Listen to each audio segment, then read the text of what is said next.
നമസ്കാരം. സ്വാതന്ത്ര്യദിന സന്ദേശം നൽകുകയായിരുന്നു രാഷ്ട്രപതി ദ്രൗപദി മുർമു. പ്രിയപ്പെട്ട പ്രേക്ഷകരെ, സ്വാതന്ത്ര്യദിനത്തിലേക്ക് പോകുമ്പോൾ ഒരുപാട് ആശങ്കകളിൽ നിന്നുള്ളൊരു സ്വാതന്ത്ര്യം ഒരു കുടുംബം ആഗ്രഹിക്കുന്നുണ്ട്. ഒപ്പം ഒരു നാട് മുഴുവൻ കുടുംബമായി ഒരു വീടായി തീർന്നതാണ് അർജുൻ്റെ കാര്യത്തിൽ സംഭവിച്ചതും ഷിരൂരിലെ തെരച്ചിലും. ഷിരൂരിലെ തെരച്ചിലിൽ ഇന്ന് കാര്യമായ പുരോഗതി ഉണ്ടായ ദിവസമാണ്. കഴിഞ്ഞ മാസം 16-ാം തീയതിയാണ് നമുക്ക് അർജുനെ ഈ ഗംഗാവലിപ്പുഴയുടെ ആഴങ്ങളിൽ നഷ്ടപ്പെടുന്നത്. തിരിച്ചർജുനെ കണ്ടെത്താനുള്ള നമ്മളുടെ ശ്രമം കഴിഞ്ഞ ഒരു മാസമായി തുടരുന്നു. ഇതിനിടയിൽ ഒരു വലിയ ഇടവേളയ്ക്കു ശേഷമുള്ള തിരച്ചിലിൻ്റെ വിശേഷങ്ങളാണ് ഞാൻ പ്രേക്ഷകരുമായി പങ്കുവയ്ക്കാൻ പോകുന്നത്. ഷിരൂരിൽ മണ്ണിടിച്ചിലിൽ കാണാതായ അർജുനായുള്ള തെരച്ചിൽ ട്രക്കിനരികെ എത്തിയിരിക്കുകയാണ്. ഇന്നലെയും ഇന്നുമായി നടത്തിയ തെരച്ചിലിൽ അർജുൻ്റെ വാഹനത്തിൻ്റെ ഹൈഡ്രോളിക് ജാക്കയും ട്രക്കിൻ്റെ കൂടുതൽ ലോഹഭാഗങ്ങളും തടികെട്ടിയ കയറും കണ്ടെത്തി. ഗംഗാവലിപ്പുഴയിൽ നാവികസേനയും ഈശ്വർ മാൽപ്പയും നടത്തിയ തെരച്ചിൽ ലക്ഷ്യത്തിലേക്ക് അടുക്കുകയാണ്. പരിശോധനയ്ക്കായി ഗോവയിൽ നിന്ന് തിങ്കളാഴ്ച ഡ്രഡ്ജർ എത്തിക്കുന്നതോടെ തെരച്ചിൽ കൂടുതൽ ഫലപ്രദമാകുമെന്നാണ് ദൗത്യസംഘത്തിൻ്റെയും അർജുൻ്റെ കുടുംബത്തിൻ്റെയും പ്രതീക്ഷ. ഡ്രഡ്ജർ എത്തിക്കുന്നതിനായുള്ള പണം കർണാടക സർക്കാർ നൽകും. കയർ ലഭിച്ച ശേഷം ആ സ്ഥലം കേന്ദ്രീകരിച്ചുകൊണ്ടാണ് ഇനിയുള്ള പ്രധാന പരിശോധനയെന്നാണ് ദൗത്യസംഘം പറയുന്നത്. ഏറെ പ്രതീക്ഷയോടെ അർജുനെ തേടി ആഴങ്ങളിൽ.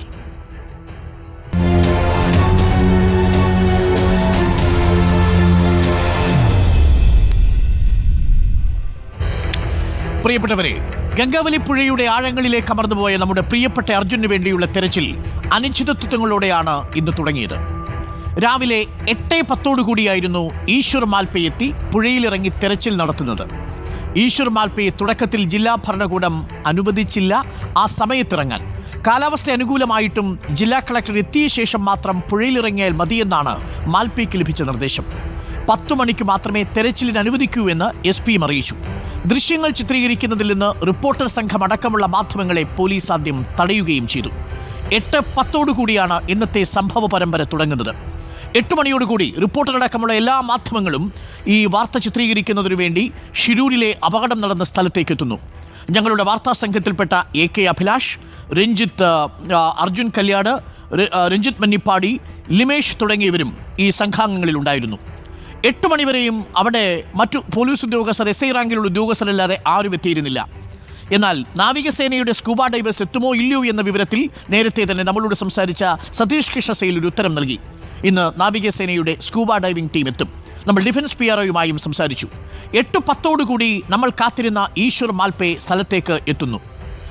10:06 ഈശ്വർ മാൽപ്പയ്ക്ക് നദിയിലിറങ്ങാൻ സാധിച്ചത്. 8:10 മുതൽ 10 മണി 6 മിനിറ്റ് വരെയുള്ള സമയം എന്തുകൊണ്ട് വൈകി എന്ന ചോദ്യം വളരെ പ്രസക്തമാണ്. അന്തരീക്ഷം അനുകൂലമായിരുന്നു, കാലാവസ്ഥ അനുകൂലമായിരുന്നു. 9 മണിയോടുകൂടി എല്ലാ സജ്ജീകരണങ്ങളും ഒരുക്കി ഈശ്വർ മാൽപ്പെ ഗംഗാവലിപ്പുഴയിലേക്ക് ഇറങ്ങാൻ തയ്യാറെടുക്കുന്നു. 9:30 എല്ലാ സജ്ജീകരണങ്ങളും ക്രമീകരണങ്ങളും ഒരുക്കുന്നു. പക്ഷേ ജില്ലാ ഭരണകൂടത്തിൻ്റെ ആസ്ഥാനത്ത് നിന്നും 10 മണിക്ക് ശേഷം മാത്രം പുഴയിലിറങ്ങിയാൽ മതി എന്ന് ഉറപ്പ് കിട്ടുന്നു. അതിനു മുൻപ് തന്നെ SDRFിൻ്റെ സംഘം ആ സ്ഥലത്തേക്ക് എത്തുന്നു. SDRFിൻ്റെ ഡിങ്കി ബോട്ടുകളും നാവികസേനയുടെ ഡിങ്കി ബോട്ടുകളും തയ്യാർ. പക്ഷേ ജില്ലാ കളക്ടറോ SPയോ എത്തിയതിനു ശേഷം മാത്രം തുടർന്നാൽ മതി എന്ന അറിയിപ്പ് ഈശ്വർ മാൽപ്പയ്ക്ക് ലഭിക്കുന്നു. നമ്മളും MLA വിളിക്കുന്നു. നമ്മളുടെ സമ്മർദ്ദത്തെ തുടർന്ന് പിന്നീട് അവിടെ നടന്നത് 10:06 ഈശ്വർ മാൽപ്പയ്ക്ക് ഇറങ്ങാനുള്ള അനുമതി ലഭിക്കുന്നതും ഈശ്വർ മാൽപ്പെ പുഴയിലേക്ക് ഇറങ്ങുന്നതും. അതുവരെ നടന്ന സംഭവങ്ങൾ നമുക്കൊന്ന് കണ്ടുവരാം. എന്താണ് സംഭവിച്ചത് എന്ന്.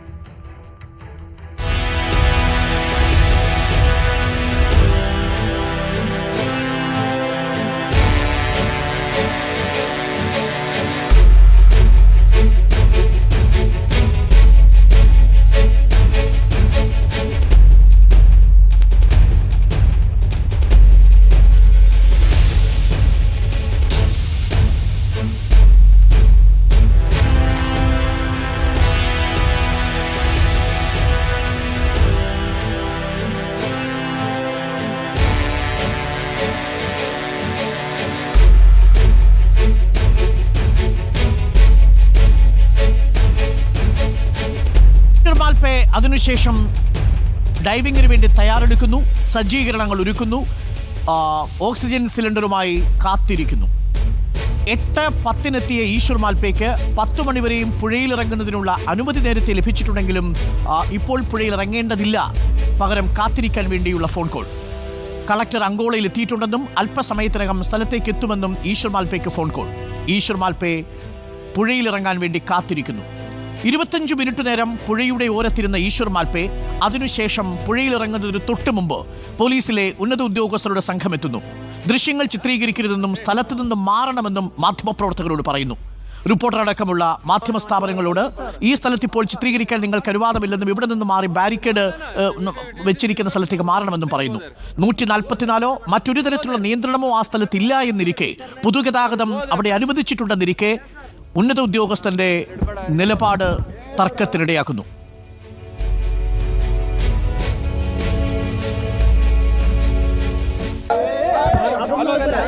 No, why you are keeping it like this? Why you are keeping like this? No, you go there. You go there. You go there. You go there. You go there. You go there. You go there. You go there. Sir, yesterday we are. No, you go there. Yesterday there was no work. Please, please come here. Please come there. Please come there. Here, sir. Please come there. We can speak. You come here. You come here. Come here. Come here. Sir. Come here. കരയിൽ ഒരു തെരച്ചിലും നടത്തുന്നില്ലെന്നിരിക്കെ, കരയിൽ ഒരു ഡ്രഡ്ജറോ കരയിൽ മറ്റൊരു സംവിധാനവും ഇല്ലെന്നിരിക്കെ, ഈ തെരച്ചിലിന് ഒരു തടസ്സവും മാധ്യമപ്രവർത്തകർ നടത്തുന്നില്ല എന്നിരിക്കെ വലിയ രീതിയിലൊരു നാടകീയ അന്തരീക്ഷം അവിടെ സൃഷ്ടിക്കപ്പെടുന്നു. പക്ഷേ അതിനുശേഷമെല്ലാം MLA-യുടെ ഇടപെടലോടുകൂടി കാര്യങ്ങൾ വ്യക്തമാവുന്നു. ഈശ്വർ മാൽപേ അവർ വന്നിട്ട് ഇപ്പോൾ നമ്മൾ DC വന്നതിന് ശേഷം പെർമിഷൻ ഇതുവരെ കിട്ടിയിട്ടില്ല. പെർമിഷൻ കിട്ടിയില്ല. SP സാർ പിന്നെ DC സാർ ഇവിടെ പറഞ്ഞു പിന്നെ തുടങ്ങാൻ ചൊല്ലി വന്നതിന് ശേഷം ഇറങ്ങിയാൽ മതി എന്ന് പറഞ്ഞാണ്. അതിൽ കാത്തിരിക്കും ഞങ്ങൾ. അങ്കോലിലുണ്ട്. ഇപ്പം നമ്മൾ റെഡിയുണ്ട്. അവർ കാത്തിരിക്കും. സമയവും മുഹൂർത്തവും കുറിച്ച് ജില്ലാ ഭരണാധികാരികൾ എത്തുന്നതുവരെ കാത്തിരിക്കാൻ കൽപ്പന കേട്ട് കാത്തിരിക്കുന്ന ഈശ്വർ മാൽപേ ഒരുപാട് ബുദ്ധിമുട്ടാകും, കഷ്ടമാകും. ഒടുവിൽ സമയം 10 മണി കഴിഞ്ഞ് 6 മിനിറ്റ്. കരയിൽ കാത്തിരിക്കുന്ന ഈശ്വർ മാൽപേക്ക് മറ്റു വഴികൾ ഉണ്ടായിരുന്നില്ല. ഈശ്വർ മാൽപേ പുഴയിലേക്ക് ഇറങ്ങാൻ തീരുമാനിക്കുന്നു. 10:06 ഈശ്വർ മാൽപേ ഗംഗാവലി പുഴയിലേക്ക് ഇറങ്ങുന്നു. 10:06 മുതൽ 10:20 വരെ ആദ്യത്തെ ഡൈവിൻ്റെ സമയം. ആ സമയം ഒരുപാട് അനിശ്ചിതത്വങ്ങളും എന്നാൽ അതേസമയം പ്രതീക്ഷകളും നൽകുന്നു. ഈശ്വർ മാൽപേക്ക് പിന്നാലെ കൂടെയുള്ളവരെ ഗംഗാവലി പുഴയിൽ ഇറങ്ങി 9.5 മിനിറ്റ് നീണ്ട ആദ്യത്തെ ഡൈവിൽ ഷാക്കിൾ സ്ക്രൂ പിൻ കണ്ടെത്തി. എന്നാൽ ഇത് അർജുൻ്റെ വാഹനത്തിലേലല്ലെന്ന് ഉറപ്പിച്ചു. ആദ്യത്തെ അറ്റംപ്റ്റിൽ വലിയ പ്രതീക്ഷ, ഷാക്കിൾ സ്ക്രൂ പിൻ. ആ ദൃശ്യങ്ങൾ കൂടി നമുക്കൊന്ന് കണ്ടുവരാം.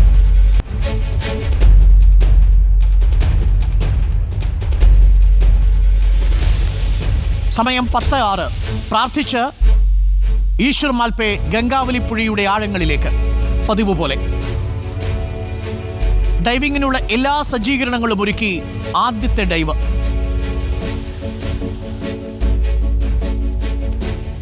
തെളിഞ്ഞ ഗംഗാവലി പുഴയിൽ 10:06 ഈശ്വർ മാൽപേ ഇറങ്ങുന്നത്.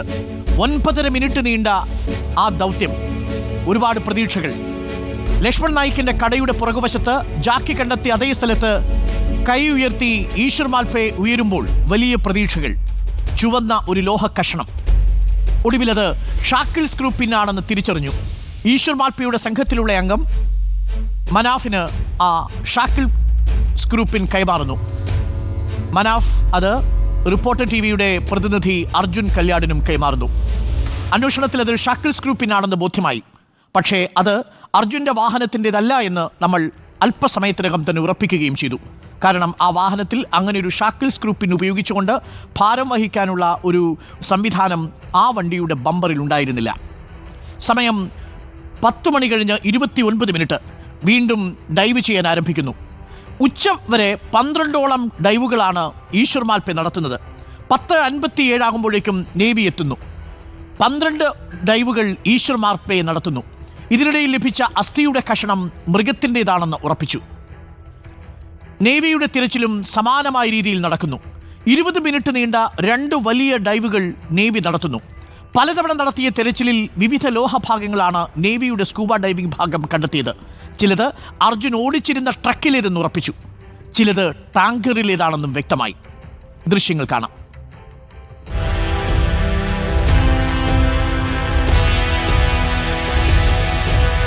ആദ്യമിറങ്ങിയ സ്കൂബ ഡൈവർ 1 മിനിറ്റ് സമയമാണ് വെള്ളത്തിൽ ചെലവഴിച്ചത്. പക്ഷേ അതിനുശേഷം രണ്ടാമത്തെ നേവി സ്കൂബ ഡൈവർ ഗംഗാവലി പുഴയുടെ ആഴങ്ങളിലേക്ക് ഊളിയിട്ടു. 20 മിനിറ്റോളം ആ ഡൈവറുടെയും ഡൈവിംഗ്. ഗംഗാവലിയുടെ അടിത്തട്ടിൽ നിന്ന് തിരികെ വീണ്ടും നേവൽ ഉദ്യോഗസ്ഥൻ കയറുന്നു. വീണ്ടും തുടർച്ചയായി 20 മിനിറ്റ് രണ്ടാമത്തെ ഡൈവിംഗ്. തുടർച്ചയായ ഡൈവുകളുടെ ഇടയിൽ പല ലോഹഭാഗങ്ങളും കയറും കണ്ടെടുക്കുന്നതോടുകൂടി പ്രതീക്ഷയ്ക്ക് വീണ്ടും കനം വയ്ക്കുന്നു.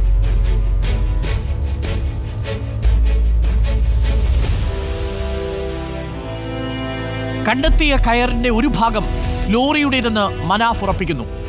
എന്നാൽ ലോഹഭാഗങ്ങൾ വണ്ടിയുടേത് തന്നെയാണോ എന്ന് ഇപ്പോഴും ഉറപ്പിച്ചിട്ടില്ല. ജാക്കി കണ്ടെത്തിയ സ്ഥലത്തിന് തൊട്ടടുത്ത് ഏറ്റവും ശക്തമായ സിഗ്നൽ കിട്ടിയ ഇടത്ത് ഈ കയറുകൾ കണ്ടെത്തിയതോടുകൂടി പ്രതീക്ഷയ്ക്ക് വീണ്ടും ജീവൻ വയ്ക്കുന്നു. ഒപ്പം മറ്റു ചില ലോഹഭാഗങ്ങളും വണ്ടിയുടെ എഞ്ചിൻ്റേതെന്ന് സംശയിക്കുന്ന ഭാഗങ്ങളും കണ്ടെത്തുന്നു. പക്ഷേ അത് അർജുൻ ഓടിച്ചിരുന്ന ഭാരത് ബെൻസിൻ്റേതാണെന്ന് ഉറപ്പിക്കാൻ കഴിഞ്ഞിട്ടില്ല. കയർ മനാഫ് തിരിച്ചറിയുന്നു. കയർ കൊണ്ട് തടി കെട്ടിയിരുന്നതും ആ കയർ തന്നെയാണിതെന്നും മനാഫ് തിരിച്ചറിയുന്നതോടുകൂടി കൂടുതൽ ആഴത്തിൽ തിരച്ചിൽ നടത്തണമെന്ന് ഉറപ്പിക്കുന്നു. വീണ്ടും ഈശ്വർ മാൽപ്പയും നേവി സംഘങ്ങളും പുഴയിലേക്ക് കൂളിയിടുന്നു. ഏറ്റവും കൂടുതൽ പ്രതീക്ഷ നൽകിയത് ഇന്ന് നേവി സംഘം നടത്തിയ തിരച്ചിലിൽ കണ്ടെത്തിയ കയറാണ്. ആ കയർ നൽകിയ പ്രതീക്ഷയുടെ കരുത്തിലാണ് ഇനിയുള്ള തെരച്ചിൽ മുന്നോട്ട് പോകുന്നത്. ആ കയറിൽ പിടിച്ച് ഇനി നമുക്ക് നമ്മുടെ പ്രിയപ്പെട്ടവനെ പുഴയുടെ ആഴങ്ങളിൽ പെട്ടുപോയ അർജുനെ കണ്ടെത്തണം. ഗംഗാവലി പുഴ അതിൻ്റെ പഴയ ഒഴുക്ക് വീണ്ടെടുത്തിരിക്കുകയാണ്. 2 നോട്ട്സിലേക്ക് ഗംഗാവലി പുഴയുടെ ഒഴുക്കെത്തിയിരിക്കുന്നു. ആഴവും കുറഞ്ഞിട്ടുണ്ട്. തെളിനീരൊഴുക്കാണ്. വിസിബിലിറ്റിയും കൂടുതലാണ്. ഈ സാഹചര്യത്തെ പരമാവധി ഉപയോഗപ്പെടുത്തി അർജുനെ കണ്ടെത്താനുള്ള ശ്രമം തുടരണമെന്നാണ് കുടുംബം നമ്മളോട് ആവശ്യപ്പെട്ടിരിക്കുന്നത്. അഞ്ജു നമുക്കൊപ്പം ചേരുന്നുണ്ട്. അർജുൻ്റെ സഹോദരി. AK Musharaf MLA നമുക്കൊപ്പമുണ്ട്. ഈശ്വർ മാൽപ്പയും നമുക്കൊപ്പം ചേരും അല്പസമയത്തിനുള്ളിൽ. ആദ്യം അഞ്ജുവിലേക്ക് ഞാൻ പോയി വരാം. അഞ്ജു, ഇന്നത്തെ തെരച്ചിലൊക്കെ കണ്ടിട്ടുണ്ടാവും, തെരച്ചിലിൻ്റെ വിവരങ്ങൾ അറിഞ്ഞിട്ടുണ്ടാവും. ഏറ്റവും കൂടുതൽ പ്രതീക്ഷ നൽകുന്നത് നമ്മുടെ അർജുൻ ഓടിച്ചിരുന്ന നമ്മുടെ ലോറിയിലെ തടി കെട്ടാൻ ഉപയോഗിച്ച കയറിൻ്റെ ഒരു ഭാഗം കണ്ടെത്തിയിരിക്കുന്നു. ഇന്നലെ ജാക്കി ലിവർ കണ്ടെത്തിയിരിക്കുന്നു. ഈ 2 കാര്യങ്ങളെ നമുക്ക് ഉറപ്പിക്കാൻ കഴിയൂ. മറ്റു ലോഹഭാഗങ്ങളുടെ കാര്യത്തിൽ ഇപ്പോൾ ഉറപ്പില്ല. ഡ്രഡ്ജർ കൊണ്ടുവരാമെന്ന് കർണാടക സർക്കാർ ഉറപ്പ് നൽകിയിരിക്കുന്നു. അതിൻ്റെ അഡ്വാൻസും കൊടുത്തിട്ടുണ്ട്. തിങ്കളാഴ്ച ഡ്രഡ്ജർ എത്തും. നാളെ കഴിഞ്ഞാൽ മറ്റന്നാൾ മുതൽ അന്വേഷണം പുനരാരംഭിക്കും. ഇതുവരെയുള്ള തെരച്ചിലിൽ കുടുംബം തൃപ്തമല്ലേ അഞ്ജു? അതെ സാർ, ഇപ്പം നമ്മളെ കുടുംബത്തിനെ പോലെ തന്നെ കാണാതായ മറ്റ് 2 പേരുടെയും കുടുംബത്തിനിത് ഒരു ആശ്വാസ വാർത്തയായിരിക്കും. കാരണം ഒരു മാസത്തെ ഒരു കാത്തിരിപ്പാണ്, നമ്മളെപ്പോലെ അവർക്കും ഉണ്ടാവും. അപ്പം ഭയങ്കര ആശ്വാസ വാർത്തയാണ് സാർ. ഈ ഒരു തെരച്ചിൽ നമ്മളിപ്പോൾ പൂർണ്ണ തൃപ്തരാണ്. ഇനി മുന്നോട്ട് ഈ ഡ്രഡ്ജർ കൊണ്ടുവരുന്നു എന്നാണ് സർക്കാർ പറഞ്ഞിരിക്കുന്നത്. ഗോവയിൽ നിന്നാണ് ഡ്രഡ്ജർ കൊണ്ടുവരേണ്ടത്. അതിൻ്റെ ചിലവ് കർണാടക സർക്കാർ വഹിക്കുമെന്ന് പറയുന്നു. ഒരുപക്ഷേ ഡ്രഡ്ജർ കിട്ടുന്നതിന് മുമ്പ് നമുക്ക് എന്തെങ്കിലും സൂചന കിട്ടിയേക്കാം. വെള്ളിയും ശനിയും തെരച്ചിൽ നടക്കും. നാളെ വ്യാഴാഴ്ച തെരച്ചിലില്ല. അപ്പോൾ ഡ്രഡ്ജർ കൊണ്ടുവരാനെടുത്ത തീരുമാനത്തെയും കുടുംബം സ്വാഗതം ചെയ്യുന്നില്ലേ അഞ്ജു? ഉറപ്പായിട്ടും സാർ, ഇത് നമ്മൾ നേരത്തെ തന്നെ ആവശ്യപ്പെട്ടൊരു കാര്യമായിരുന്നു. നമ്മൾ ഡ്രഡ്ജർ മാതിരിയുള്ള സംവിധാനങ്ങൾ ഉപയോഗിച്ചാൽ കുറച്ചുകൂടി നല്ല രീതിയിൽ നടക്കും എന്നുള്ളൊരു ഇതുണ്ടായിരുന്നു. എന്തായാലും ഇപ്പോഴെങ്കിലും അതിന് വേണ്ട കാര്യങ്ങൾ ചെയ്തതിൽ നമുക്ക് ഒരുപാട് സന്തോഷമുണ്ട്. അഞ്ജു, ഇതിലൊരു ആശ്വാസകരമായ കാര്യം, നമുക്ക് ആദ്യമായിട്ടാണ് ഈ ലോറിയുടെ എന്തെങ്കിലും ഭാഗങ്ങൾ കിട്ടുന്നത്. പക്ഷേ ഇപ്പോഴും നമുക്ക് ഉറപ്പില്ലാത്തത് അതിനുള്ളിൽ എന്താണ് സംഭവിച്ചിരിക്കുന്നത് എന്നതാണ്. ജാക്കി കിട്ടി, ഒപ്പം കയറിപ്പോൾ മനാഫ് തിരിച്ചറിഞ്ഞിട്ടുണ്ട്. അപ്പോൾ ഈ വാഹനം, ഞങ്ങൾ തന്നെ ഇന്നിപ്പോൾ വാഹനത്തിൻ്റെ പല ഭാഗങ്ങളും പരിശോധിച്ചപ്പോൾ ഈ 2 ഭാഗങ്ങളാണ് നമുക്ക് ഉറപ്പിക്കാൻ സാധിച്ചത്. ഈ സ്ഥലത്ത് ലോറി ഉണ്ടാവും എന്ന് തന്നെയാണോ നിങ്ങളും കരുതുന്നത്? ഇത് എന്താണെന്ന് വെച്ചാൽ നമ്മുടെ മനസ്സിനെ പറഞ്ഞ് ഫലിപ്പിക്കാൻ വേണ്ടിയിട്ടാണ്. അതായത് കുറേ പേര് പറയുന്നു അവൻ്റെ ലോറി തട്ടിക്കൊണ്ടുപോയതാകാം, കുറേ പേര് പറയുന്നു അവൻ അപകടത്തിൽപ്പെട്ട് എവിടെയോ രക്ഷപ്പെട്ടിട്ടുണ്ടാവും, അല്ലെങ്കിൽ അവൻ ലോറിയായിട്ട് മുങ്ങിയിട്ടുണ്ട്. പലരും പലതും പറയുന്നത്. ഇങ്ങനത്തെ ഒരു അവസ്ഥയിൽ അതൊന്നുമല്ല യാഥാർത്ഥ്യം, ഇതൊന്നും അല്ല, ഇതാണ് യാഥാർത്ഥ്യം എന്നുള്ളത് ഉൾക്കൊള്ളാനും അവൻ്റെ വണ്ടി അവിടെ തന്നെയാണ് പോയത്, അല്ലെങ്കിൽ അവൻ അവിടെ തന്നെ ഉണ്ട് എന്നുള്ള ആ ഒരു യാഥാർത്ഥ്യം അറിയാൻ വേണ്ടിയിട്ടാണ് ഞങ്ങൾ ഇത്രയും ഇതിനു വേണ്ടിയിട്ട് ഇറങ്ങി തിരിച്ചത്. അതായത് ആ ഒരു സത്യം, അർജുൻ എന്താണ് സംഭവിച്ചതെന്ന് അറിയാൻ വേണ്ടിയിട്ടാണ് അന്ന് മുതൽ ഇന്ന് വരെ അർജുൻ്റെ തിരോധാനവുമായി ബന്ധപ്പെട്ട് പ്രചരിക്കുന്ന അതിനു വേണ്ടിയിട്ടാണ് നമ്മൾ ഇരിക്കുന്നത്. കഥകളും കെട്ടുകഥകളും എല്ലാം മാറ്റി അതിലൊരു വ്യക്തത വരണം. അതാണ് കുടുംബത്തിൻ്റെ ആവശ്യം. ഒന്ന്.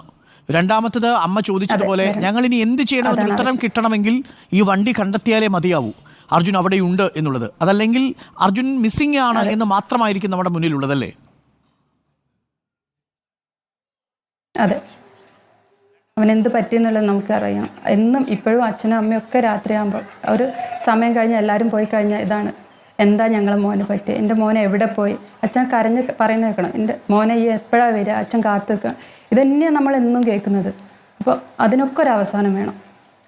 അഞ്ജു നേരത്തെ പറഞ്ഞല്ലോ, വണ്ടി തട്ടിക്കൊണ്ടുപോയി അല്ലെങ്കിൽ അർജുനെ ആരെങ്കിലും തട്ടിക്കൊണ്ടുപോയിട്ടുണ്ടാവും. ഇങ്ങനെയുള്ള കഥകളൊക്കെ ഒരുപാട് പല ഗ്രൂപ്പുകളിലൊക്കെ പ്രചരിക്കുന്നുണ്ടല്ലേ?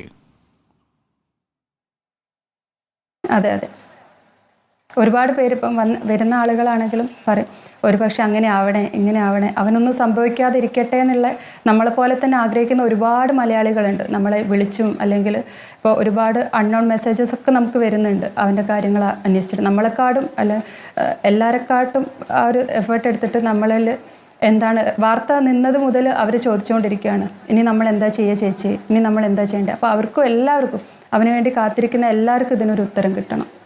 എനിക്കൊന്നും അഞ്ജു, ഒരു തരത്തിൽ ചിന്തിച്ചു നോക്കിയാൽ അർജുൻ ഇപ്പോൾ മലയാളിയുടെ എല്ലാ വീടുകളിലെയും ഒരു കുടുംബാംഗമായി മാറിക്കഴിഞ്ഞിട്ടുണ്ട്. ഞാൻ എപ്പോഴും പറയുന്നൊരു വാക്കുണ്ട്, ഒരു നാട് വീടായി മാറുന്നു, ഒരു വീട് നാട്ടുകാർ ഏറ്റെടുക്കുകയാണ്. എവിടെ പോയാലും അർജുനെ കുറിച്ച് ചോദിക്കുന്നു. ഏത് വലിയ വാർത്ത വരുമ്പോഴും അതിനിടയിൽ ഒരു കമൻറ്റ് ഞങ്ങൾ കാണുന്നു, അർജുൻ്റെ കാര്യം എന്തായി, ഒന്ന് അപ്ഡേറ്റ് ചെയ്യുമോ എന്ന് ചോദിക്കുന്നു. മലയാളി എവിടെയുണ്ടോ അവിടെ എല്ലാം അർജുൻ എത്തിയിരിക്കുന്നു എന്നുള്ളത് ഒരു തരത്തിൽ അഞ്ജു നമ്മളെ അത്ഭുതപ്പെടുത്തുന്നില്ലേ? അത് അതെ സർ, നമുക്കൊക്കെ ഒരു അത്ഭുതമുണ്ട്. അവൻ അത്രയും ആളുകളാണ് അവനെ വേണ്ടിയിട്ട് ചോദിക്കുന്നത്. ഞങ്ങൾക്ക് വിഷമമുള്ള കാര്യമാണെങ്കിൽ കൂടി അവൻ അത്രയും ആളുകളുടെ മനസ്സിൽ കിടക്കുന്നുണ്ട്. അവൻ എന്ത് സംഭവിച്ചാലും അവൻ ഇപ്പോഴും ഉള്ള പോലെയാണ്. അത്രയും ആളുകളാണ് അവന് വേണ്ടിയിട്ട് പ്രാർത്ഥിച്ചതും അവന് വേണ്ടിയിട്ട് ഇവിടെ വരുന്നതും അല്ലെങ്കിൽ കൂടെ നിൽക്കുന്നതൊക്കെ. Thank you Anju. നമുക്കെന്തായാലും മറ്റന്നാൾ കാത്തിരിക്കാം. നാളെ ഒരു ദിവസം സ്വാതന്ത്ര്യദിനമായതുകൊണ്ട് അവധിയാണ്. അതുകൊണ്ട് നാളെ തെരച്ചിൽ നടത്താൻ കഴിയില്ല സംവിധാനത്തിന്. മറ്റന്നാൾ വീണ്ടും ഇതേ നിലയിൽ തന്നെ സംവിധാനം തുടരും. ഡ്രഡ്ജർ തിങ്കളാഴ്ചയോട് കൊണ്ടുവരും അഞ്ജു. നമുക്കെല്ലാവർക്കും പ്രതീക്ഷയോടുകൂടി തന്നെ കാത്തിരിക്കാം അഞ്ജു. ഞാൻ അഞ്ജുവിനെ സ്വതന്ത്രയാക്കുകയാണ്. അഞ്ജു പറഞ്ഞതുപോലെ എല്ലാ കെട്ടുകഥകളിൽ നിന്നും ഒരു മോചനം വേണം, എല്ലാ അഭ്യൂഹങ്ങളിൽ നിന്നും ഒരു മോചനം വേണം, ഒരുപാട് ചോദ്യങ്ങളിൽ നിന്നും ഒരു മോചനം വേണം. ആ അച്ഛനും അമ്മയ്ക്കും ഒന്ന് പറഞ്ഞ് ആശ്വസിക്കണം. അവൻ പോയെങ്കിൽ പോയി, അതല്ലെങ്കിൽ അവനെ കിട്ടിയിട്ടുണ്ടെങ്കിൽ കിട്ടി എന്ന് പറയാനുള്ള ഒരു കുടുംബത്തിൻ്റെ അവകാശത്തിന് വേണ്ടിയുള്ള ഒരു തിരച്ചിലാണ് ഇപ്പോൾ നടക്കുന്നത്. നമുക്കൊപ്പം AKM അഷ്റഫ് ഉണ്ട്. AKM അഷ്റഫ് MLA ഈ ദുരന്തമുണ്ടായ നാൾ മുതൽ 2 ദിവസം കഴിഞ്ഞ് എനിക്കറിയാം, ഞാൻ അവിടെ എത്തുമ്പോൾ AKM അഷ്റഫ് അവിടെ സജീവമായിട്ടുണ്ട്. അവിടെ സതീഷ് കൃഷ്ണശൈൽ MLAയും ഒപ്പം AKM അഷ്റഫുമാണ് കാര്യങ്ങൾ ഏകോപിപ്പിച്ചിരുന്നത്. ചില പാളിച്ചകൾ ഉദ്യോഗസ്ഥരുടെയൊക്കെ ഭാഗത്തുനിന്നുണ്ടായെങ്കിലും AKM അഷ്റഫിൻ്റെയൊക്കെ സമയോചിതമായ ഇടപെടൽ കൊണ്ട് കാര്യങ്ങളൊക്കെ വളരെ വേഗം ട്രാക്കിലാക്കിയിട്ടുണ്ട്. ശ്രീ AKM അഷ്റഫ്, ഒരു വേള നിലച്ചുപോയി എന്ന് കരുതിയ ഒരു തെരച്ചിലാണ്, പക്ഷേ ഇപ്പോൾ അത് വീണ്ടും ശക്തമായി വരുന്നു. പുഴയിലെ ഒഴുക്ക് കുറഞ്ഞതും കാഴ്ച ശക്തമായതും ഒപ്പം തന്നെ സംവിധാനങ്ങളെല്ലാം ഒരുമിച്ച് വീണ്ടും പ്രവർത്തിക്കുന്നു എന്നുള്ളതും ആശ്വാസകരമാണ്. ഇന്നിപ്പോൾ ജാക്കി ലിവറും കയറും, ഇത് രണ്ടും പിന്നൊരു ലോഹഭാഗവും, ഈ 3 കാര്യങ്ങളാണ് നമുക്ക് അനുകൂലമായിട്ടുള്ളത്, ഒരു ക്ലൂ ആയിട്ട് നമ്മുടെ മുന്നിലുള്ളത്. അഷ്റഫല്ലേ, എന്തു തോന്നുന്നു? തിങ്കളാഴ്ച ഡ്രഡ്ജർ എത്തുന്നത് വരെ നമ്മൾ കാത്തിരിക്കേണ്ടി വരുമോ, അതോ അതിനു മുൻപ് തന്നെ ഈ പോക്ക് പോയാൽ നമുക്ക് ആ ലോറി ലൊക്കേറ്റ് ചെയ്യാൻ കഴിയുമോ? ശ്രീ AKM അഷ്റഫ്.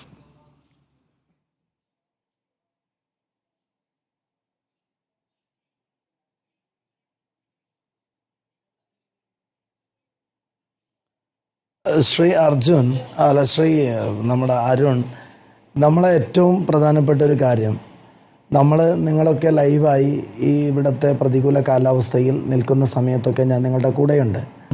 നമ്മൾ തെരച്ചിൽ അവസാനിപ്പിക്കുന്ന ഘട്ടങ്ങളിലൊക്കെ ഇവർ ആ വെള്ളത്തിൻ്റെ നോട്ട് പറഞ്ഞുകൊണ്ടാണ് തെരച്ചിൽ അവസാനിപ്പിച്ചത്. രണ്ടാമത് ഞാൻ അർജുൻ്റെ ഫാമിലിയിലെ ജിതിനുമായി നിരന്തരമായി എല്ലാ ദിവസവും ഒരു 4-5-6 പ്രാവശ്യമെങ്കിലും ഞാൻ വിളിച്ചുകൊണ്ടേയിരുന്നു. നമുക്ക് രണ്ടാമത് തിരച്ചിൽ തുടരണമെന്നാവശ്യപ്പെട്ടുകൊണ്ട് ബഹുമാന്യനായ കോഴിക്കോട് MP MK രാഘവേട്ടനെയും കൂട്ടി കർണാടക മുഖ്യമന്ത്രിയും ഉപമുഖ്യമന്ത്രിയും കാണാൻ അപ്പോയിൻമെൻ്റ് എടുത്ത് ഫിക്സ് ചെയ്ത് ബാംഗ്ലൂരിലേക്ക് പോകുമ്പോഴാണ് അവർ മൈസൂരിലേക്ക് പോയതും. ഞാൻ നേരെ ബാംഗ്ലൂർ പോയി ബന്ധപ്പെട്ട മുഖ്യമന്ത്രിയുടെ സ്പെഷ്യൽ സെക്രട്ടറി അടക്കമുള്ള ആളുകളെ കണ്ട് കൃത്യമായി ഈ ഫാമിലിയുടെ കാര്യങ്ങൾ രേഖാമൂലം ബോധിപ്പിച്ച ഒരാളാണ്. അന്നാണ് കർണാടക മുഖ്യമന്ത്രിയുടെ സ്പെഷ്യൽ സെക്രട്ടറി ട്രിലോക് ചന്ദ്രൻ അദ്ദേഹം എന്നോട് ഒരു മീറ്റിംഗ് രൂപേണ ഉത്തര കന്നഡ ജില്ലാ കലക്ടറുമായി സംസാരിച്ചു. അദ്ദേഹം പറഞ്ഞു വിതിൻ 2 ഡേയ്സിൽ തെരച്ചിൽ വീണ്ടും ആരംഭിക്കുമെന്നുള്ള ഒരു ഉറപ്പ്. ഞാൻ നിയമസഭയിൽ നിന്ന് രാത്രി 7 മണി കർണാടക അസംബ്ലിയിൽ നിന്ന് അദ്ദേഹത്തെ കണ്ട് പുറത്ത് വരുമ്പോൾ മാധ്യമപ്രവർത്തകരൊക്കെ കണ്ട കാര്യം പറഞ്ഞൊരു കാര്യമായിരുന്നു. തുടർന്ന് അങ്ങനെയുള്ളൊരു പ്രതീക്ഷ വെച്ചുകൊണ്ട് വീണ്ടും ഇന്നലെയല്ല കഴിഞ്ഞ ഒരു 2 ദിവസം മുമ്പ് ഇവിടെ എത്തി രാവിലെ മുതൽ നേവി എത്തും തെരച്ചിൽ നടത്തുമെന്നൊക്കെ പ്രതീക്ഷയോടുകൂടി കാത്തു നിന്നെങ്കിലും നിങ്ങൾ നേരത്തെ ഈ ചർച്ചയുടെ തുടക്കത്തിൽ നിങ്ങൾ കൃത്യമായി പറഞ്ഞതുപോലെ വലിയ രീതിയിൽ അനിശ്ചിതത്വമാണ് നമുക്ക് കാണാൻ കഴിഞ്ഞത്. അന്ന് വൈകുന്നേരം ഈശ്വർ മൽപ്പെ മുങ്ങി തെരച്ചിൽ നടത്തിയെങ്കിലും അന്നാണ് നമുക്ക് ഈ ജാക്കി ലിവർ കിട്ടുന്നതും പ്രതീക്ഷ പകരുന്നൊരവസ്ഥയൊക്കെ വരുന്നത്. ഇന്നേതായാലും ഞാനിവിടെ ഷിരൂരിലെത്തിയതിന് ശേഷം കലക്ടറുമായി നിരന്തരമായി SP-യുമായി സതീഷ് ശൈലുമായി നമ്മുടെ അർജുൻ്റെ കാര്യത്തിൽ സംസാരിച്ച ഒരാളാണ്. ഇന്ന് കലക്ടർ ഉറപ്പ് നൽകി രാവിലെ നേവിയും SDRFും NDRFും നമ്മുടെ പ്രാദേശിക മുങ്ങൽ വിദഗ്ധരായ ഈശ്വർ മൽപ്പയുടെ ടീമും ഒരു ടീമായി ഇന്ന് തെരച്ചിൽ നടത്തും. നമുക്ക് ഉച്ചയോടുകൂടി റിസൾട്ട് ഉണ്ടാക്കാൻ കഴിയുമെന്നുള്ള പ്രതീക്ഷയിലായിരുന്നു. രാവിലെ നടന്ന സംഭവ വികാസങ്ങളൊക്കെ നിങ്ങൾ സൂചിപ്പിച്ചു. ഞാനതൊക്കെ കണ്ട ഒരാളുകളാണ്. അതിനുശേഷം മാധ്യമങ്ങളുടെ ഇക്കാര്യങ്ങളിലൊക്കെ SP-യുമായും കലക്ടറുമായും തുടർന്ന് നടന്ന മീറ്റിങ്ങിലൊക്കെ കൃത്യമായി കേരളത്തിലെ മാധ്യമപ്രവർത്തകരെക്കുറിച്ച് വീണ്ടും അവർ തെറ്റിദ്ധാരണ പരത്തുന്ന രീതിയിൽ ഞങ്ങളുടെ സ്റ്റേറ്റിനെക്കുറിച്ച് ഞങ്ങളുടെ പ്രവർത്തനത്തെക്കുറിച്ച് റോങ്ങായി മലയാളികൾക്ക് ഇൻഫോർമേഷൻ നൽകുന്നു എന്ന് പറഞ്ഞതിനെ വാദിച്ച് ഞാൻ അവരുടെ മുമ്പിൽ അത് കൃത്യമായി അതിൻ്റെ സത്യാവസ്ഥ ബോധിപ്പിച്ച ഒരാളാണ്. ഇന്ന് നമുക്കൊരു പ്രതീക്ഷ പകരുന്നൊരു കാര്യം നിങ്ങൾ സൂചിപ്പിച്ചതുപോലെ കയറും അതോടൊപ്പം ഇന്നലെ കിട്ടിയ ഈ ജാക്കി ലിവറും പിന്നെ 1, 2, 3 നമ്മുടെ മനാഫ് ഉറപ്പിച്ച ഈ ലോറിയുടെ 2, 3 കഷ്ണങ്ങളൊക്കെ വെച്ചുകൊണ്ടാണ് നമ്മൾ ഉറപ്പിക്കുന്നതെങ്കിലും ഒരു കാര്യം ഏതായാലും ഉറപ്പാണ്. ഞാൻ ഇന്ന് സതീഷ് ശൈലിൻ്റെ കൂടെ പിന്നെ ഇവിടുത്തെ SP-യുടെ കൂടെ ജാക്കറ്റ് ധരിച്ച് ഞാനും ആ കയറൊക്കെ കാണാൻ വേണ്ടി ഗംഗാവലി പുഴയിൽ നിന്ന് വീണ്ടും ബോട്ടിലൂടെ SDRFിൻ്റെ ആളുകളുടെ കൂടെ നേവിയുടെ കൂടെ യാത്ര ചെയ്ത ഒരാളാണ്. യാത്ര ചെയ്യുന്ന സമയത്ത് അവർ കണ്ടെത്തിയൊരു കാര്യം ആ 20 മീറ്ററിനകത്ത് മണ്ണിനടിയിൽ അപ്പം തന്നെ പിന്നെ നമ്മുടെ ഈശ്വർ മൽപ്പെ പൊങ്ങി വന്നു. ഈശ്വർ മൽപ്പയെ ബോട്ടിലേക്ക് കയറ്റി ഞങ്ങൾ സംസാരിച്ചപ്പോൾ അദ്ദേഹം പറഞ്ഞു ആ ഒരു കൃത്യമായി ഈ പാറയുടെയും മരത്തിൻ്റെയും അടിയിൽ ലോറി നമ്മുടെ ഭാരത് ബെൻസ് ഉണ്ട് എന്ന് അദ്ദേഹം ഉറപ്പിച്ചു പറയുന്നു. അദ്ദേഹം ഈ ചർച്ചയിൽ പങ്കെടുക്കുന്നുണ്ട്. ഞാനൊരു കാര്യം സൂചിപ്പിക്കുന്നത് അതൊക്കെ പറയുമ്പോഴും ഈ ഡ്രഡ്ജിങ്ങിൻ്റെ കാര്യത്തിൽ ഒരു ഉറപ്പ് ഇല്ലായിരുന്നു. ഇന്ന് ഞാൻ ഉച്ചയ്ക്ക് ശേഷം നിർബന്ധമായും ഒരു ഉച്ചക്ക് ആ സതീഷ് ശൈലിനോട് പറഞ്ഞ് നമുക്കൊന്ന് ഇരിക്കണം, നിർബന്ധമായും ഒന്ന് സംസാരിക്കണം. അതിനിടയിൽ ഒരു പേര് പറയാതിരിക്കാൻ കഴിയില്ല. ഓരോ മണിക്കൂർ വെച്ച് കോഴിക്കോട്ടെ MP രാഘവേട്ടനെ വിളിച്ചുകൊണ്ടേയിരുന്നു. കലക്ടറും SP-യും സ്പോട്ടിലേക്ക് ഈ ഈശ്വർ മൽപ്പെ ഇറക്കുന്ന പ്രയാസം പറഞ്ഞപ്പോൾ അദ്ദേഹം ഉടനെ കർണാടക ഡെപ്യൂട്ടി CM-മായി സംസാരിച്ചു. അദ്ദേഹത്തിൻ്റെ സംസാരത്തിൻ്റെ അടിസ്ഥാനത്തിലാണ് വീണ്ടും ഇവർ സജീവമാകുന്നതും ഒരു യോഗോപനം വരുന്നതും. അതിനൊക്കെ സാക്ഷിയാണ് അർജുൻ്റെ അളിയൻ ജിതിൻ ആ സ്ഥലത്ത്. ഇത് ഞാൻ ഇടപെടുന്ന നേരിട്ട് കണ്ട ഒരാളാണ്. നമുക്ക് ഏതായാലും ഇന്ന് ഈ ഇവർ സൂചിപ്പിച്ച ക്രെയിൻ ഇറ്റാച്ചി മൗണ്ടഡ് ബാർജ് നിറയുന്ന ഒരു യന്ത്രം, ഞാൻ ആ ചർച്ചയിൽ പങ്കെടുത്ത ഒരാളാണ്. ഇവിടെ district collector SP Satish Sail MLA അടക്കമുള്ള ആളുകൾ അതിന്ന് കൊണ്ടുവരുമെന്ന് ഉറപ്പിക്കാൻ കാരണം ഈ ലോറി ഈ പറയുന്ന മരത്തിൻ്റെയും പാറകളുടെയും അടിയിലുണ്ട് എന്ന് 100% ഉറപ്പിച്ചതിൻ്റെ അടിസ്ഥാനത്തിലാണ്. അത് പുറത്ത് കൊണ്ടുവരണമെങ്കിൽ ഈ ഡ്രഡ്ജിംഗ് മെഷീൻ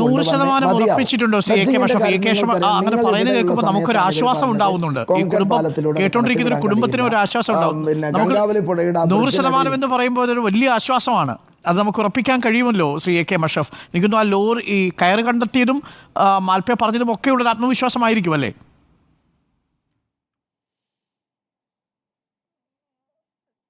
ഞാൻ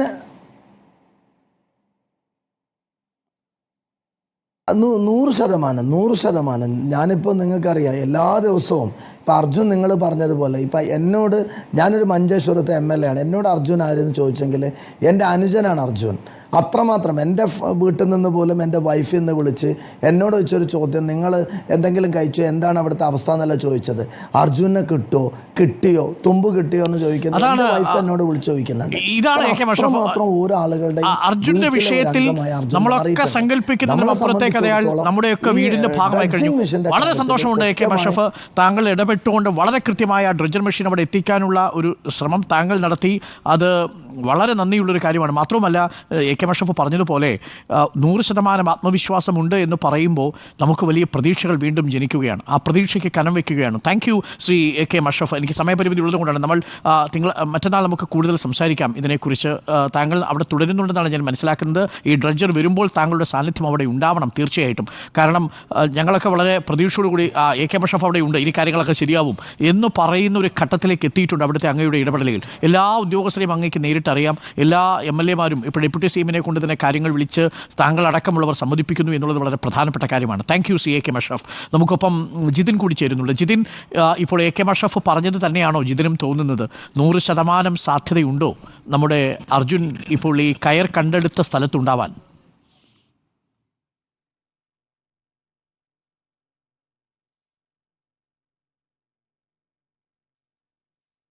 രീതിയിൽ ആ കയറെല്ലാം കൊണ്ട് അവിടുത്തെ ആ മരങ്ങൾ എടുത്തു മാറ്റി ത്തേക്ക് എത്താൻ പറ്റും എന്നാണ് ആൾക്കാർ അത് അത് ആ ബോട്ടിൽ യാത്ര ജിതിൻ, ചെറിയൊരു സാങ്കേതിക തടസ്സമുണ്ട്. നമുക്ക് നാളെ രാവിലെ സംസാരിക്കാം ജിതിൻ. എനിക്കൊന്നു സമയത്തിൻ്റെ ഒരു പരിമിതിയും ഈ റേഞ്ച് ഇഷ്യൂ ഉള്ളത് കൊണ്ടാണ് എന്നുള്ളതാണ്. ഞാൻ നമ്മുടെ TK ഉണ്ണിയിലേക്ക് കൂടി ഒന്ന് പോയി വരാം. മുൻ നാവിക ഉദ്യോഗസ്ഥനും ഡൈവറുമാണ് DK ഉണ്ണി. TK ഉണ്ണി, ഇന്നിപ്പോൾ ദൃശ്യങ്ങളൊക്കെ താങ്കൾ കണ്ടിട്ടുണ്ടാവും. നാവികസേന ഏകദേശം ഒരു 1.25 മണിക്കൂറോളം ആ പരിസരത്ത് വെള്ളത്തിനടിയിൽ തന്നെയായിരുന്നു. തുടർച്ചയായിട്ടുള്ള ഡൈവിംഗ് നടത്തും നമ്മൾ കണ്ടു. ഈശ്വർ മാൽപ്പെ 12ഓളം ഡൈവിങ്ങുകളൊക്കെ നടത്തി. വിസിബിലിറ്റി കൂടുതലാണ്. താങ്കളുടെ ഒരു കാഴ്ചപ്പാട് എന്താണ്? ആ ലോറി അവിടെ ഉണ്ടാവാനുള്ള സാധ്യതയുണ്ട്? നമുക്ക് കയറ് കിട്ടി, ലോഹഭാഗങ്ങൾ കിട്ടി, ഈ ജാക്കിയും കിട്ടി. വലിയ സാധ്യതയാണ് കാണുന്നത്. ശ്രീ TK ഉണ്ണി. നമസ്കാരം. ഞാൻ കണ്ണാടിക്കൽ അർജുന്റെ വീടിന്റെ അടുത്ത് താമസിക്കുന്ന ആളാണ്. 47 വർഷമായി ഡൈവിംഗ് ഫീൽഡിലുണ്ട്, ഇപ്പോഴും വർക്ക് ചെയ്യുന്നുണ്ട്. ആദ്യമായിട്ട് എനിക്ക് പറയാനുള്ളത്, ഇന്നത്തെ ഓപ്പറേഷനിൽ പങ്കെടുത്ത നേവി ടീമിനെയും ഈശ്വർ മാൽപ്പയുടെ ടീമിനെയും അഭിനന്ദിക്കുകയാണ്. വളരെ നല്ലൊരു ഇതാണ് ചെയ്തിരിക്കുന്നത്. തീർച്ചയായും ഈ ഒരു കയറ് കിട്ടിയത് നമുക്കൊരു നല്ല എവിഡൻസ് ആണ്. അതാണ് ഏറ്റവും വലിയ കാര്യം ഞാൻ എൻ്റെ ഇതിൽ മനസ്സിലാക്കുന്നത്. പിന്നെ നമുക്കറിയാം, നമ്മൾ ഈ പ്ലാൻ ഉണ്ടാക്കിയത് പ്ലാൻ A, പ്ലാൻ B എന്നായിരുന്നു സ്റ്റാർട്ടിങ്ങിൽ നമ്മൾ പറഞ്ഞുകൊണ്ടിരുന്നത്. ആ പ്ലാൻ A എന്ന് പറഞ്ഞാൽ കരയിൽ നമ്മൾ പൂർണ്ണമായി പരിശോധിച്ചതിന് ശേഷം അവിടെ ഇല്ലെങ്കിൽ നദിയിലേക്ക് ഇറങ്ങണം എന്നുള്ളതാണ്. അപ്പൊ ആ സമയത്ത് ഞാൻ ചാനലിൽ വന്നിരുന്നു.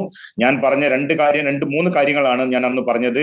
ഒന്ന്, ഡ്രഡ്ജർ വേണം, റെഡിയാക്കണം നമ്മൾ ഈ ഇതിന് നദിയിലേക്ക് പോവുകയാണെങ്കിൽ. പിന്നെ നമ്മൾക്ക് വേണ്ടത് എയർലിഫ്റ്റ്, അത് എന്തായാലും നിർബന്ധമായിട്ട് ശേഖരിച്ചു വെക്കണം. പിന്നെ എവിടെയാണോ നമുക്ക് സാധനങ്ങൾ കിട്ടുന്നത് അവിടെയൊക്കെ മാർക്കർ ബോയ് സ്ഥാപിക്കണം എന്ന് എപ്പോഴെങ്കിലും തിരിച്ച് നോക്കിയാൽ കാണാം. എൻ്റെ സ്പീച്ച് അതിനകത്ത് കാണാം. പക്ഷെ അതിനൊന്നും ഒരു കാരണവശാലും ഒരു മുന്നോട്ട് പോക്ക് ഉണ്ടായിട്ടില്ല. നദിയിലേക്ക് പോകുമ്പോൾ 1 മീറ്റർ മണ്ണാണെങ്കിലും നമുക്ക് ഈ സാധനം ഡൈവറിന് ഒരിക്കലും എടുത്തു പൊക്കാൻ പറ്റില്ല. ഇനി അതിന്റെ കൂടെ ഒന്നുകൂടി കൂട്ടി പറയാൻ, നമ്മളിപ്പം അത് ഡ്രഡ്ജർ വന്നിട്ട് മണ്ണ് നീക്കി കഴിഞ്ഞാൽ ലിഫ്റ്റിംഗ് അനലൈസിസ്, അതാണ് നമ്മൾ നോക്കേണ്ടത്. ലിഫ്റ്റിംഗ് പ്രൊസീജിയർ എന്താണെന്നുള്ള ഇപ്പോഴേ പ്ലാൻ ചെയ്ത് വെക്കണം. അത് ഇല്ലെങ്കിൽ നമ്മളത് ക്രെയിന് വേണം, അതിന്റെ കാര്യങ്ങളൊക്കെ വേണം, സ്ലിംഗ് വേണം, പല കാര്യങ്ങളും ഉണ്ട്. അപ്പൊ ഏതായാലും ഈ ഒരു സ്പോട്ടിൽ അവർ എന്തായാലും തെരഞ്ഞത് വലിയ ഇതാണ്. സാധനങ്ങളൊക്കെ ആ ഏരിയയിൽ എവിടെയോ ഉണ്ടെന്നുള്ളത് നമുക്കൊരു ഉദ്ദേശം കിട്ടിക്കഴിഞ്ഞിരിക്കുന്നു. നാളെ അത് കണ്ടുപിടിക്കുകയാണെങ്കിൽ എങ്ങനെയാണ് നമ്മൾ ലിഫ്റ്റ് ചെയ്യാന്നുള്ളത് ഒന്നുകൂടി മുന്നോട്ട് ചിന്തിക്കണമെന്നാണ് എനിക്ക് പറയാനുള്ളത്. ഒരു സംശയമുള്ളത്, ഇപ്പോൾ TK ഉണ്ണി, ഇത് ലിഫ്റ്റിംഗ് ആയിരിക്കാൻ സാധ്യത കുറവാണ്. കാരണം ഒന്ന്, പുഴയുടെ നടുക്കാണ് ഇപ്പോൾ ഈ തെരച്ചിൽ നടത്തി ഇപ്പോൾ സാധ്യത ഏറ്റവും കൂടുതൽ കൽപ്പിക്കപ്പെടുന്ന ഈ സ്ഥലമുള്ളത്.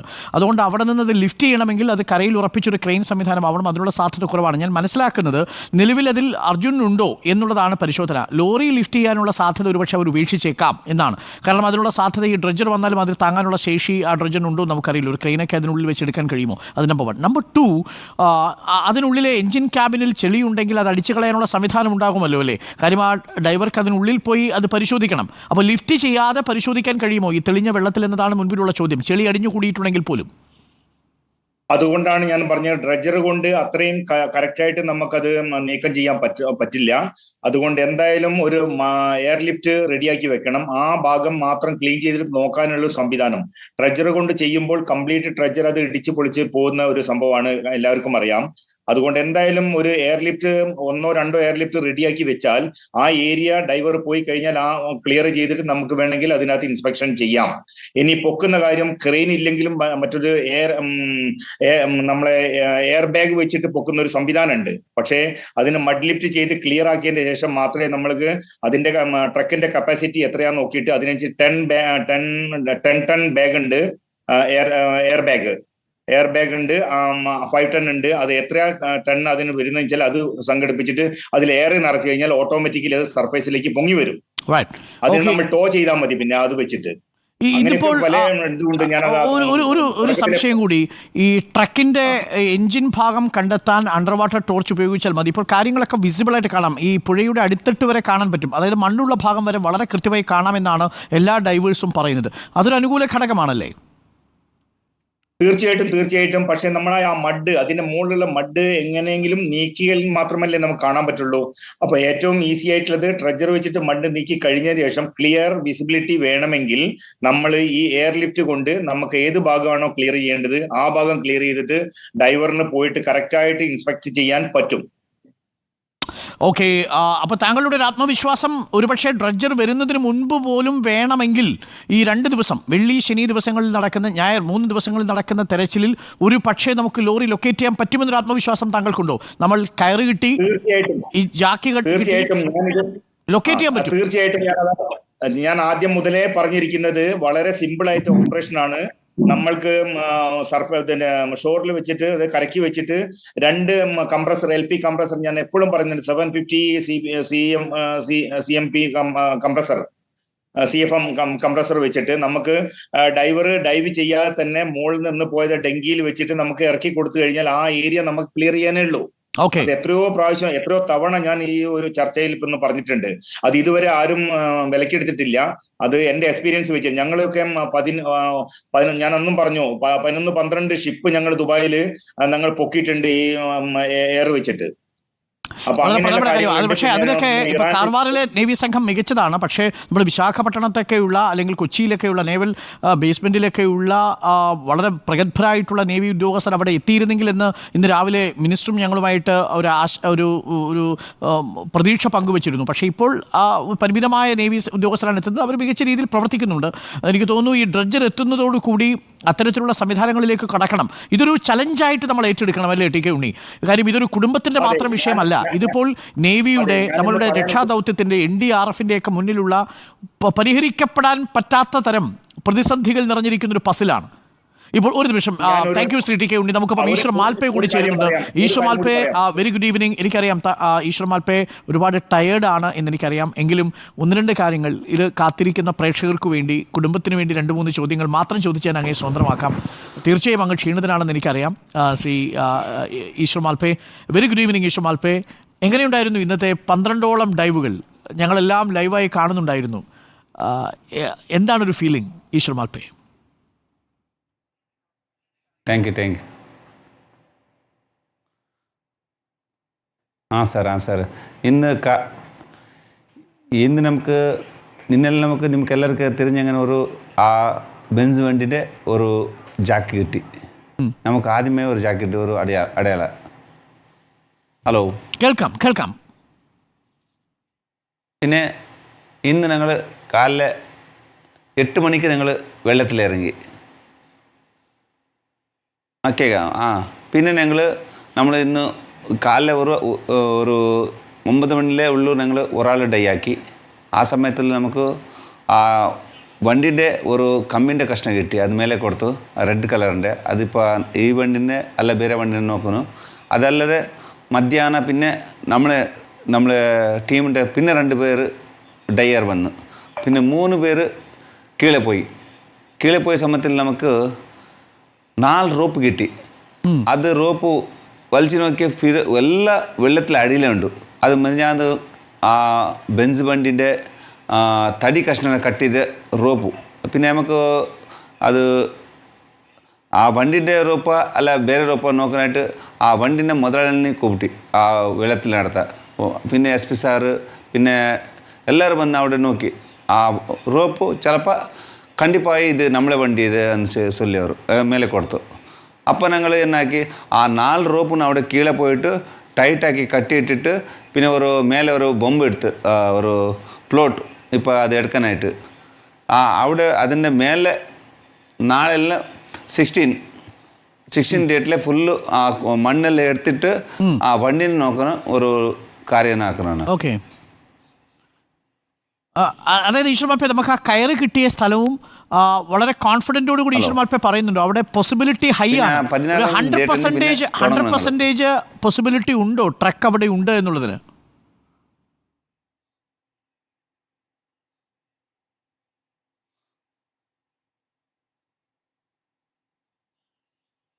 കൺഫേം എന്ന് പറഞ്ഞാൽ ഇപ്പോൾ ആ വണ്ടിൻ്റെ മുതലാളി വന്ന് നോക്കി ഇത് കയർ നമ്മളെ വണ്ടിയുടെ കട്ടിട്ടുണ്ടെന്ന്.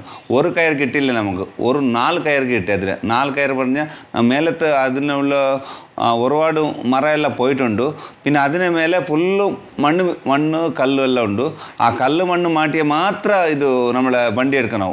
പിന്നെ ഒരു താഴെ ഒരു കുറഞ്ഞ് 25 ഡീപ്പ് അടിയിലുണ്ട്.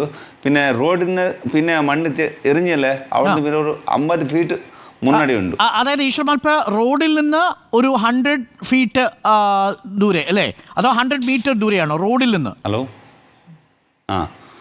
പിന്നെ ഇപ്പം ഞങ്ങൾ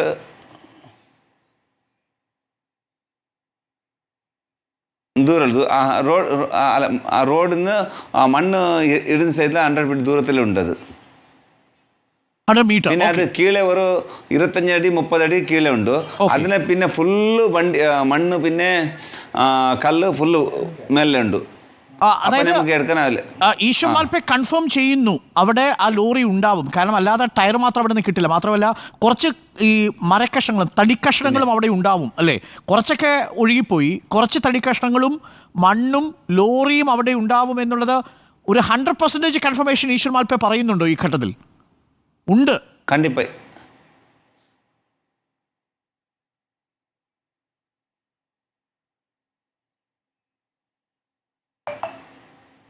കണ്ടിപ്പാ എന്ന് പറഞ്ഞാൽ ഇപ്പോൾ നമ്മളിപ്പോൾ 1 റോപ്പ് കിട്ടിയാൽ അതല്ല, 3 റോപ്പ് കിട്ടിയ അടിയിൽ 3 റോപ്പിന് ഒരു 10 അടിയിലെ റോപ്പുണ്ട് ആഴത്തിൽ.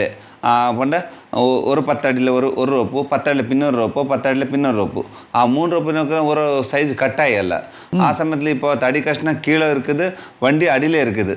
ஒரு கன்ஃபார்ம் எனக்கு ஒரு மண் எடுத்தால் கன்ஃபார்ம் ஆகும். இப்போ 16 டேட் வந்து நாங்கள் கீழே போயிட்டு கம்பி அடிச்சுட்டு நோக்கும் கீழே ஃபஸ்ட்டில். அப்போ வண்டியில் என்ன தட்டியங்களும் கன்ஃபார்ம் ஆகும். இல்லைங்களா ആ മണ്ണെല്ലാം എടുക്കുന്ന പറഞ്ഞാൽ വലിയ ഓസ് പമ്പിൽ പ്രഷറിൽ അത് എടുത്തിട്ട് ആ മണ്ണ് എടുത്ത് പിന്നെ ക്ലീൻ ആവും അവിടെ. Very good. സോ 16 കമ്പി വെച്ച് നിങ്ങൾ ഒന്നുകൂടി ഒന്ന് കുത്തി നോക്കും, ഇല്ലെങ്കിൽ കംപ്രസർ വെച്ച് അതിനുള്ളിലെ മഡ് നിങ്ങൾ മാറ്റും, അതിനുശേഷം മാറ്റാനുള്ള ശ്രമം നടത്തും. അത് ഡ്രഡ്ജർ വരുന്നതിന് മുമ്പ് ഈശ്വർ മാൽപ്പെ നമുക്ക് ലോറി കൺഫേം ചെയ്യാൻ പറ്റും അല്ലേ? സാർ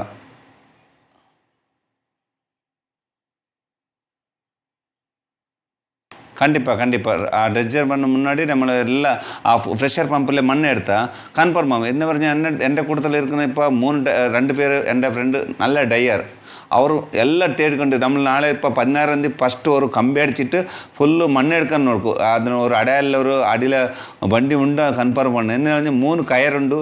പിന്നെ അതേ സ്ഥലത്തിൽ നമുക്ക് ജാക്ക് കിട്ടിയിട്ടുണ്ട്. കൺഫേമായി ഒരു 100% അത് വണ്ടിയെന്ന് ഞങ്ങൾ തോണ്ടിയിരിക്കും. ഈശ്വർ മാൽപ്പെ ഞാൻ ഒന്ന് ചോദിക്കട്ടെ, ഇത്രയും ഡൈവിംഗ് ഒക്കെ ചെയ്ത് കഴിയുമ്പോൾ ഒരു റിസ്ക് ഫാക്ടർ അതിനകത്തുണ്ടോ ഇപ്പോഴും?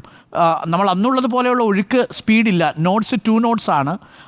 അപ്പോൾ ഒരു റിസ്ക് ഫാക്ടർ കൂടുതലാണോ അതോ ലോ ആണോ? അവിടെ കുറച്ച് തടിയും മരവും മരക്കഷ്ണങ്ങളും ഒക്കെ ഉണ്ട്, ചെളിയുണ്ട്. എങ്ങനെയാണ് അവിടുത്തെ ഒരു ഡൈവിങ്ങിൻ്റെ ഒരു റിസ്ക് ഫാക്ടർ ഇപ്പോൾ?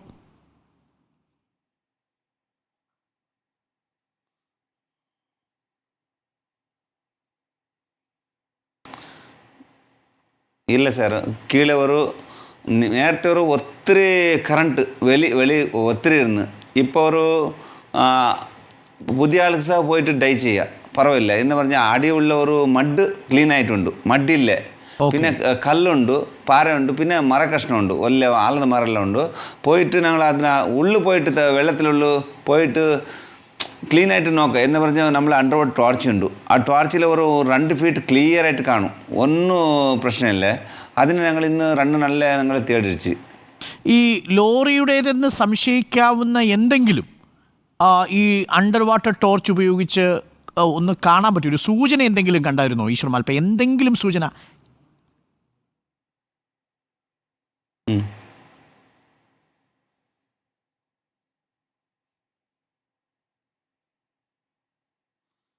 സൂചന പറഞ്ഞ് നമുക്ക് ഇപ്പൊ കണ്ടെങ്കിൽ മെനഞ്ഞാൽ നമുക്ക് ജാക്ക് കിട്ടി ഒരു, അത് ഇപ്പൊ അതേ വണ്ടിന്റെ. ഇപ്പൊ അതിലെ അണ്ടർ വാട്ടർ ടോർച്ച് വിട്ടിട്ട് നോക്കിയാ ഒരുപാട് മണ്ണുണ്ട്, ആ മണ്ണ് എടുക്കണം. ഇല്ലെങ്കിൽ നമുക്ക് കയർ മാത്രമേ കിട്ടിപ്പോ 4 കയറുണ്ട്. ആ 4 കയറിൽ നോക്കുക ഒരു 10 അടി കയർ കിട്ടി. ആ 10 അടിയിൽ നോക്കുന്ന ഒരു വണ്ടി മാതിരി இருக்குது, ഒരു സ്ട്രൈറ്റ് ആയിട്ട്. അപ്പോൾ കീഴே இருக்குது വണ്ടി മണ്ണിൽ ഉള്ളൂന്ന്. ആ മണ്ണെടുത്ത് ഒരു കൺഫേം ആവും. Okay, thank you Eshwar Malpe. ഇന്ന് സുഖമായി ഈശ്വർ മാൽപ്പെ ഉറങ്ങൂ. നമ്മുടെ ഒരു എഫേർട്ട് ഏറ്റവും കൂടുതൽ ഇന്നെടുത്തൊരു ദിവസമാണ് Eshwar Malpe. Have a good night, സൂപ്പറായിട്ട് ഉറങ്ങൂ, ആവശ്യത്തിന് റെസ്റ്റ് എടുക്കൂ. നാളെ ഒരു ദിവസവും റെസ്റ്റ് എടുക്കൂ. നാളെ ഇപ്പോൾ ഈശ്വർ മാൽപ്പെ റെസ്റ്റ് ആയിരിക്കുമല്ലോ അല്ലേ?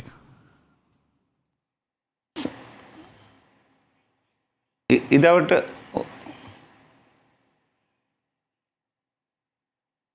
നാളെ നമ്മളിപ്പോൾ നമ്മളെ കാർവാറിലെ കാളി നദിയിലെ ഒരു ബ്രിഡ്ജ് കട്ടായിട്ടുണ്ട് ഒരുപാട്. അതിന് കീഴിൽ ഒരു വലിയ ഒരു ട്രക്കുണ്ട്. ആ ട്രക്കിനെടുക്ക് നാളെ അവിടെ തന്നെ പോകും. അപ്പോൾ 16 ഇവിടെ തന്നെ പറയും. ഇവിടെ വരുന്ന സമയത്തിൽ ഞങ്ങൾ 16 ഇവിടെ ആക്കും. ഇന്ന് പിന്നെ ഞങ്ങൾ MLA അഷ്റഫ് സാർ അവർ ഇവിടെ തന്നെ ഇരുന്ന് നമ്മൾ ഒരു കണ്ണൂർ. അതെ, പറവില്ല. നമ്മളിപ്പോൾ റെസ്റ്റ് എപ്പോഴും എടുക്കും. നമ്മൾ റെസ്റ്റ് ഇല്ല. ഓരോ നമ്മളെ കീഴെ ഒരു ആളുണ്ട്, അവരിനെ എടുക്കുന്നത്. അതിന് നല്ല 3 പേര് കീഴുണ്ട്. അവരെ കേളക്കാർ എത്ര ആൾക്കാർ കണ്ണീരാക്കിയിട്ടുണ്ട്. ആള് കിട്ടിയില്ല, അവരൊരു മൃതദേഹം എടുക്കണമെന്ന്. അവർക്കായിട്ട് ഞാൻ ആ റെസ്റ്റ് മുതലില്ല. എനിക്ക് ഇതെല്ലാം അവർക്ക് എല്ലാവർക്കും നല്ല ആവുന്നു. അതിന് ഞാൻ എടുത്തു തരാൻ കണ്ടിപ്പായി. തീർച്ചയായിട്ടും ഈശ്വർ മാൽപ്പെ. ഒരു കാര്യം ഒരുപാട് പ്രേക്ഷകർ എന്നോട് ചോദിക്കുന്നു, ഈശ്വർ മാൽപ്പയുടെ കൂടെയുള്ള ഡൈവേഴ്സ് ആരൊക്കെയാണ്? അവരുടെ പേരും കൂടി ഒന്ന് പറയാമോ? ഞങ്ങൾക്ക് അവരുടെ പേര് കിട്ടിയില്ല.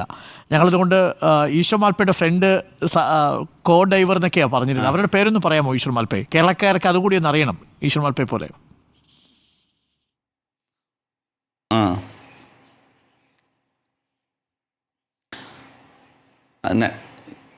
അത് എൻ്റെ കൂട്ടുകാരവർ എൻ്റെ ഒരു 10 വർഷം എൻ്റെ കൂട്ടത്തിലേ ഇരിക്കവർ. ഒരാളുടെ പേര് ബിനു, ഒരാളുടെ പേര് അനീഷ്. അത് അവർ കേരളക്കാരെ. എൻ്റെ കൂട്ടത്തിൽ 10 വർഷത്തിൻ്റെ എൻ്റെ കൂട്ടത്തിൽ വേല ചെയ്യുവർ എന്ന് പറഞ്ഞ് നമ്മൾ ബന്ദറിലെ ബോട്ടിൻ്റെ എന്തെങ്കിലും ബോട്ട് ക്ലീൻ ആക്കുന്നു, പിന്നെ എന്തെങ്കിലും ക്ലീൻ ആക്കുന്ന എത്ര രാത്രിയെങ്കിലും എൻ്റെ കൂട്ടത്തിൽ നല്ല ഡയർ അവർ.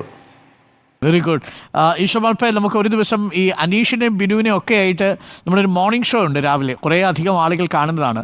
ഈശ്വർ മാൽപ്പയുടെ വിശേഷങ്ങളൊക്കെ അറിയണം. ഇപ്പോൾ അതിനുള്ള സമയമല്ലാത്തതുകൊണ്ട് ഞാൻ വിടുന്നു. നമുക്ക് we will sit in A morning show. നമുക്ക് എല്ലാവരെയും പരിചയപ്പെടുത്താം പ്രേക്ഷകർക്ക്. ഈശ്വർ മാൽപ്പെ,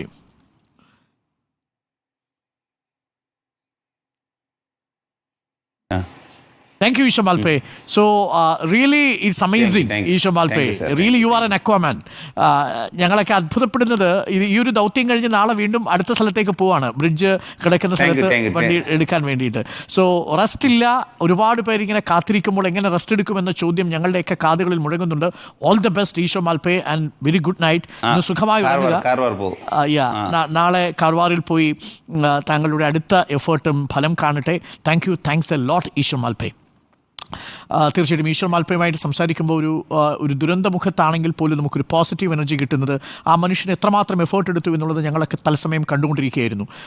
തുടർച്ചയായിട്ട് അതിനുശേഷം ഈ സിലിണ്ടർ ഊരി വെച്ചിട്ടും അദ്ദേഹം ഈ ഗംഗാവലി പുഴയുടെ ആഴങ്ങളിലേക്ക് പോകുന്നത് നമ്മൾ കണ്ടു. അക്വാമാൻ യഥാർത്ഥത്തിൽ ഒരു അമേസിംഗ് മാനാണ് എന്ന് പ്രേക്ഷകർക്ക് ബോധ്യമായിട്ടുണ്ടാവും. ഈ ഈശ്വർ മാൽപ്പയുടെ തെരച്ചിൽ നമുക്ക് വലിയ പ്രതീക്ഷ നൽകുന്ന ഒന്നാണ്. ഈ വരും ദിവസങ്ങളിൽ ഇനി 2 ദിവസത്തിനുള്ളിൽ നമുക്ക് സൂചന കിട്ടും. ഈശ്വർ മാൽപ്പെ കണ്ടിപ്പാ പറയുന്നു അവിടെ ലോറി ഉണ്ട് എന്നുള്ളത്. ഈശ്വർ മാൽപ്പെ പറഞ്ഞാൽ തീർച്ചയായും നമുക്കത് വിശ്വസിക്കേണ്ടി വരും. കാരണം ഈശ്വർ മാൽപ്പയാണ് ഏറ്റവും പ്രധാനപ്പെട്ട സൂചകങ്ങൾ നമുക്ക് നൽകിയത്. ആ സൂചകങ്ങൾ വളരെ ശക്തിയുള്ളതാണ്. ആ കയറിൻ്റെ അടിയിൽ മണ്ണിൻ്റെ അടിയിൽ, ആ മരക്കഷ്ണങ്ങൾക്കടിയിൽ ലോറി ഉണ്ട് എന്ന് തന്നെയാണ് ഈശ്വർ മാൽപേ നമ്മളോട് പറയുന്നത്. അർജുനെ തേടിയുള്ള ആഴങ്ങളിലുള്ള യാത്ര നമ്മൾ തുടരും. നാളെ സാങ്കേതികമായ അവധിയാണ്. ഈശ്വർ മാൽപേക്കും സംഘത്തിനും അവധിയില്ല. നാളെ രാവിലെയും നമുക്ക് വാർത്തകളും വിശേഷങ്ങളുമായി റിപ്പോർട്ടറിൻ്റെ വാർത്താ സംഘം ഷിരൂരിൽ തന്നെ തുടരുന്നുണ്ട്. തത്സമയ വിവരങ്ങൾ ആധികാരികമായി പ്രേക്ഷകർ കാണാൻ റിപ്പോർട്ടിൽ തന്നെ വരിക. വീണ്ടും നാളെ രാവിലെ നമുക്ക് ഷിരൂരിലെ വാർത്തകൾ ഞങ്ങൾ പ്രേക്ഷകരിലേക്ക് എത്തിക്കാം. ഇന്ന് ഈശ്വർ മാൽപേ സുഖമായി ഉറങ്ങട്ടെ.